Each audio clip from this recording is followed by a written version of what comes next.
Welcome to my channel S M tomato. ముందుగా అందరికీ నమస్తే. ఈరోజు శుక్రవారం 6వ తేదీ ఫిబ్రవరి నెల 2026 సంవత్సరం. ఈ వీడియోలో మదంపల్లి టమాటా మార్కెట్లో టమాటా ధరలు ఎంతవరకు వేశారో చూద్దాం. మదంపల్లి మార్కెట్లో 25 కేజీల బాక్స్ ధరలు చూసుకుంటే మిక్సింగ్ కాయలు 80 రూపాయల నుంచి మొదలై 90 రూపాయలు, 100 రూపాయలు, 120 రూపాయల వరకు మిక్సింగ్ కాయలు పలికాయి. సెకండ్ క్వాలిటీ కాయలు 120 రూపాయల నుంచి మొదలై 150, 170 రూపాయల వరకు సెకండ్ క్వాలిటీ కాయలు పలికాయి.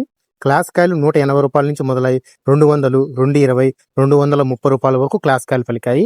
ఈ రోజు మదంపల్లి మార్కెట్లో 25 కేజీల బాక్స్ సూపర్ టాప్ చూసుకుంటే 270 రూపాయలు వేయడం జరిగింది. 270 రూపీస్ టాప్ రేట్. నిన్నటితో పోలిస్తే ఈరోజు మార్కెట్ 50 రూపాయల ధర తగ్గింది. మనకి యావరేజ్ గా చూసుకుంటే 80 రూపాయల నుంచి 100, 200, 220 రూపాయల వరకు ఎక్కువ. మచ్చకాయలు, అన్క్వాలిటీ కాయలు నో సేల్ పడుతున్నాయి. కేవలం కాయలు బాగుంటే మాత్రమే ఈ రేట్లు పలుకుతున్నాయి. నా వీడియో నచ్చితే లైక్ చేయండి. ప్లీజ్ సబ్స్క్రైబ్ చేయండి.